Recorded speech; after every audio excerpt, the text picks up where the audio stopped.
مکہ مکرمہ کے باسی 15 سالہ ابو مخدورہ کا اصل نام اوس بن ربیعہ تھا۔ اپنے ساتھیوں کے ساتھ میں مکہ مکرمہ کے گرد و نواح میں بکریاں چرانا اس کی روزمرہ کے معاملات میں شامل تھا۔ ایک دن وہ وادی حنین کے قریب جرانہ کے پہاڑوں میں اپنے دوستوں کے ساتھ بکریاں چرا رہا تھا کہ اچانک ایک طرف سے اذان کی آواز اس کے کانوں سے ٹکرائی۔ وہ ان دل نشین کلمات کی طرف متوجہ ہوا۔ اللہ کے رسول صلی اللہ علیہ وآلہ وسلم نے فتح مکرمہ کے بعد حنین کا رخ کیا تھا۔ وہاں سے واپسی پر آپ جرانہ میں مقیم تھے۔ ظہر کا وقت ہوا تو سیدنا بلال رضی اللہ تعالیٰ عنہ نے اپنی خوبصورت آواز میں اذان دینا شروع کی۔ فضا کو چیرتی ہوئی یہ صدا ابو مخدورہ اور اس کے ساتھیوں نے بھی سنی۔ یہ نوجوان خوش مزاج تھے۔ ابو مخدورہ نے حضرت بلال رضی اللہ تعالیٰ عنہ کی نقل اتارنا شروع کر دی۔ انہوں نے مذاق ہی مذاق میں اذان کہنا شروع کر دی۔ حضرت بلال رضی اللہ تعالیٰ عنہ نے کہا اللہ اکبر۔ ابو مخدورہ نے بھی کہا اللہ اکبر۔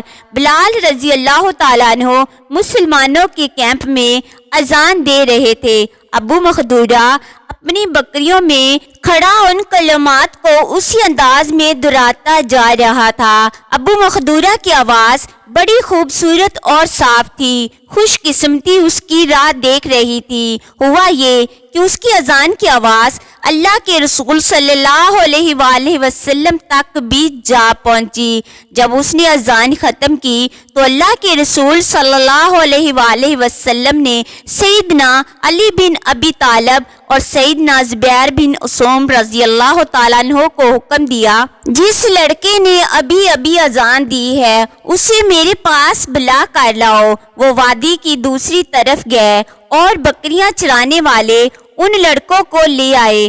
آپ صلی اللہ علیہ وآلہ وسلم نے ان لڑکوں سے پوچھا ابھی ابھی تم میں سے کس نوجوان نے اذان کے کلمات دہرائے تھے؟ لڑکے خجالت اور حیا کے مارے خاموش رہے۔ اللہ کے رسول صلی اللہ علیہ وآلہ وسلم کی حکمت اور محبت دیکھے کہ آپ صلی اللہ علیہ وآلہ وسلم نے انہیں ڈانٹنے کے بجائے ایک سے کہا تم اذان سناؤ۔ اس نے اذان دینا شروع کی مگر اس کی آواز اچھی نہ تھی۔ آپ صلی اللہ علیہ وآلہ وسلم نے دوسرے سے کہا اب تم اذان دو۔ یہ آواز اس کی بھی نہ تھی جس کی سماعت آپ صلی اللہ علیہ وآلہ وسلم نے فرمائی تھی۔ اب آپ نے تیسرے لڑکے سے فرمایا تم اذان دو۔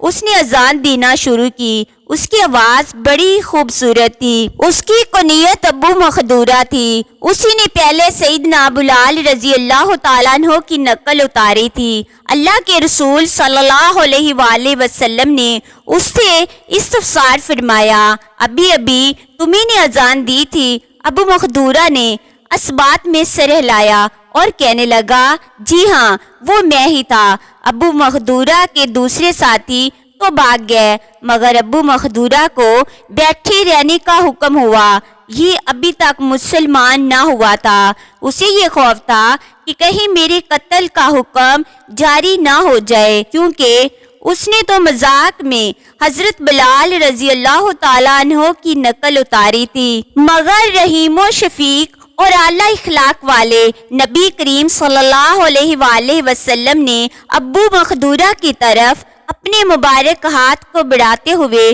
اس کا امامہ اتارا اور اس کے لیے دعا فرمائی اے اللہ اسے برکت عطا فرما اور اسے اسلام کی ہدایت عطا فرما۔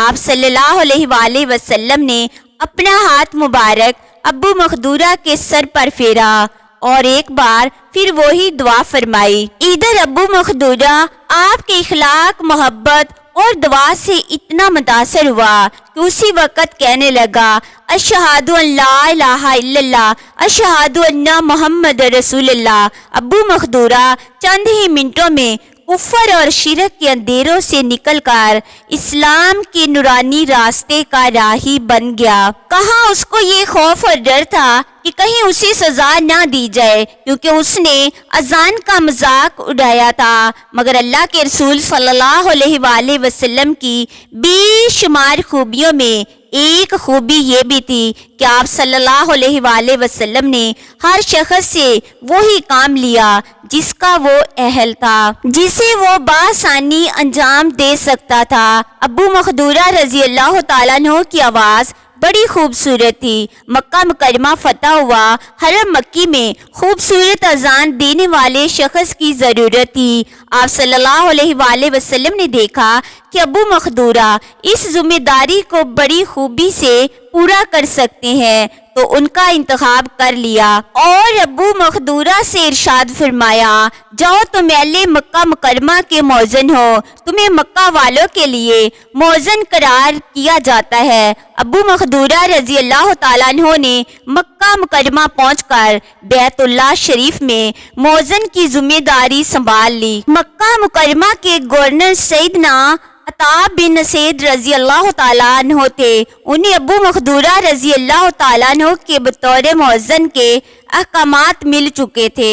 ابو مخدورہ رضی اللہ تعالیٰ عنہ اب مؤذن حرم مکی تھے۔ ان کے لیے یہ فخر اور اعزاز کی بات تھی کہ اللہ کے رسول صلی اللہ علیہ وآلہ وسلم نے ان کے بالوں پر شفقت بھرا ہاتھ پھیرا تھا۔ انہوں نے مسرت شادمانی کے احساس سے سرشار ہو کر یہ ذمہ داری سنبھال لی اور زندگی کی آخری سانس تک مؤذن حرم مکی رہے۔ کہاں ایک معمولی چرواہا اور کہاں اللہ کے عزت و حرمت والے گھر میں پانچوں نمازوں کے لیے اللہ کی طرف لوگوں کو بلانے کا منصب جلیل۔ یہ شرف و فضیلت ان کی وفات کے بعد نسل در نسل چلتی رہی اور ان کی اولاد 300 سال تک حرم مکہ میں مؤذن رہی۔